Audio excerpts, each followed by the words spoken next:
welcome to Guys, a video series talking about different types of baseball guys. In this episode, we're talking about mullet guys. Ah, the mullet.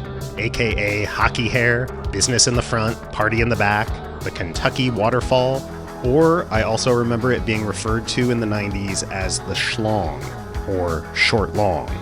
It's one of the most ridiculed hairstyles in history, but it does appear to be making a comeback. As a bald man, I can't help but be envious of these gentlemen and their bountiful and at times absurd manes. If I were to attempt to grow my hair out like that, I'd end up with the very unfortunate skullet hairstyle. And nobody wants that. I hate bald boys. I can't stand bald boys. Although I do have to hand it to the late great David Berman. He's the one guy to make the skullet look cool. Obviously, this team is going to be very 90s centric. In fact, you could probably just slot in the actual 1993 Phillies roster and call it a day. But I'm going to try to mix it up. Catcher, Mike Piazza.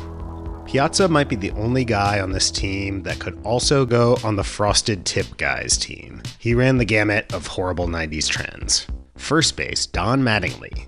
The only guy on here to suffer mullet-based discrimination, Mattingly was benched in 1991 for violating the Yankees' strict grooming guidelines by gracing us with this glorious mullet. Mattingly only protested for one day, letting down mullet Americans everywhere. Mattingly, get rid of those sideburns. What sideburns? You heard me, hippie. Second base, Randy Reddy. Name guy Randy Reddy was 93 Phillies adjacent, but he was not on that squad, leaving Philadelphia after 91 and returning in 1994. Letting another mullet guy, Mickey Morandini, handle second base duties. But obviously the mullet was strong enough that they had to bring him back. Third base, Kelly Gruber. Sporting one of the best mullets of the 90s, Gruber was a terrific player for the Jays prior to their back-to-back championships when his career started spiraling due to injuries. Shortstop, Troy Tulowitzki. Troy Tulowitzki brought the mullet back circa 2010, apparently trying to reconnect with his childhood. Frustratingly, I found out while making this video that somewhere there is audio of Vin Scully talking about Tulo's mullet and struggling to make sense of how a fish can be a hairstyle. However, all the links to it seem to be dead, which is really a tragedy. Left field, Robin Yount. I don't think of Yount as an outfielder, but he played almost as much there as he did at short. And I also don't think of him as a mullet guy. I remember him like this, but my God, that mullet is something else. Center field, Charlie Blackmon. I think Tulowitzki passed along the mullet tradition to Charlie Blackmon before he left Colorado.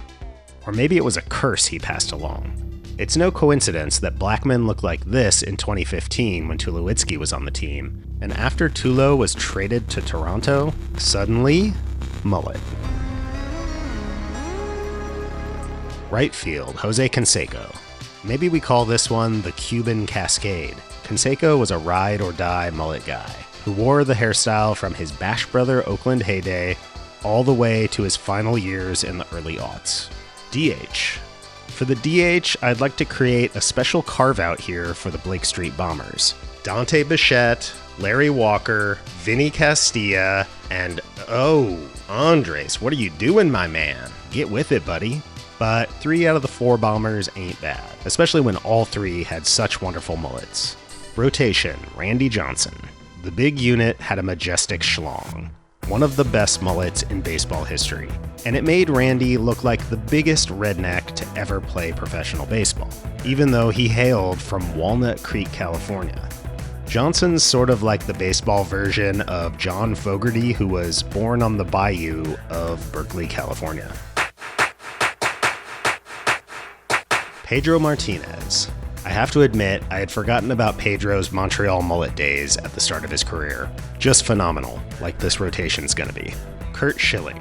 I know I said I was gonna avoid 93 Phillies guys, but come on. There are definitely levels to this, and flat top mullet is on its own.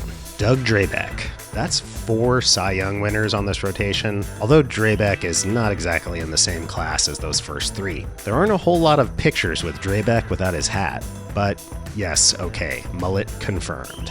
Zane Smith. Pulling from those same early 90s Pirates rotations, we've also got tooth guy Zane Smith. Bullpen. Okay, before we get into the bullpen, I see a lot of people online saying that Dennis Eckersley had a mullet. I don't know, you think this is a mullet? No, this is like its own thing. Let's call it the LaRussa. It's like some kind of 70s hairstyle that Eck and Tony were the only guys to wear all the way into the 90s. And, that is a hair helmet. Anyway, we're not taking Eckersley here. Although... Oh, yeah! That would short long up really nice. Mitch Williams. Okay, hell, I tried to avoid the 93 fills, I really did, but look at this shit. I mean, the mullet with the no fear bandana, this is the most 90s guy in existence. You know he had one of those Calvin peeing decals on his truck. Rod Beck. Fu Manchu mullet guy Rod Beck was on the path to skullet territory in the 90s. Okay, I just gotta mention that while making this video, I discovered the most ChatGPT authored article in existence. This is Baseball Centric's Top 25 Baseball Mullets. It says that Rod Beck, quote, will always be remembered for his flat-brimmed fedora, okay, oversized glasses, and unmistakable mullet. In 1985, alongside Dwight Gooden, Ron Darling, John Franco, and Roger McDowell, Beck helped carry the New York Mets to their improbable World Series victory. I thought at first this must be an April Fool's Day joke or something, but it's from July 9th, 2024. Maybe this wasn't written by ChatGPT, but by the French government's AI program Lucy, which claimed that cows' eggs, also known as chickens' eggs, are edible eggs produced by cows. This article starts out with the claim players like David Price and Gerard Dyson have embraced this style to stand out on TV and in stadiums. David Price with a mullet? No way. Of Jose Canseco, it says, growing up in Oakland, Jose's favorite team was the A's. No. On Zane Smith, we will always remember him for his time with the Baltimore Orioles. Pure fiction. Larry Walker, his red hair definitely made him stand out. Gary Gaetti, best known as an all-star shortstop and third baseman. It's false. Although he did play 14 games at short in his career, so okay. Mike Piazza, a great detail about his mullet is that it doesn't cover up his awesome facial hair. That's a thing mullets famously do, cover up your facial hair. Hirokazu Sawamura's mullet, is it even a mullet or does he just have long hair? Makes him one of the most recognizable figures in professional sports. Regular Lionel Messi, that guy who pitched 2 seasons in the majors. Okay, moving on. To round out the bullpen, I'm going to convert a couple of okay starters into relievers. Pascual Perez, whose curly, no sideburns mullet in the early 90s was pretty fantastic. And I didn't know this, but Perez won back-to-back MVPs in 90 and 91 and was elected to the Hall of Fame.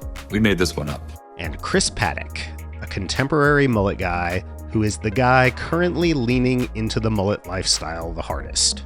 Okay, bench. To fill out the bench, let's bring in a couple more neo-mullet guys with 2 superstar shortstops, Bobby Witt Jr. and Gunnar Henderson. These guys do not go as hard as Paddock. These are not work hard, play hard mullets. These are more work from home and sip on a White Claw mullets. While these may have been styled in a fancy salon, they are still most definitely mullets. Outfield, Juan Gonzalez. No half measures for 2-time MVP Juan Gon. He's got the flat top in front with the curly curls in the back. And then we gotta have outfielder Dan Gladden, who, according to Baseball Centric, has a fan base dedicated to his mullet. Most of them likely in Boston, where he is a veritable Red Sox legend. It's totally made up. First base, outfield. Screw it, John Kruk. The pull of that 93 Phillies hair is way too strong. And you know, some mullets are just impossible to ignore. Kruk really does need to be on here. Catcher, Darren Dalton. And since the cat's out of the bag and we need a backup catcher, let's just throw Dutch on here. That's a magnificent mullet to end on. Alright, there you go. Thanks for watching. Be sure to like and subscribe, and of course, let us know in the comments what mullet guys we missed.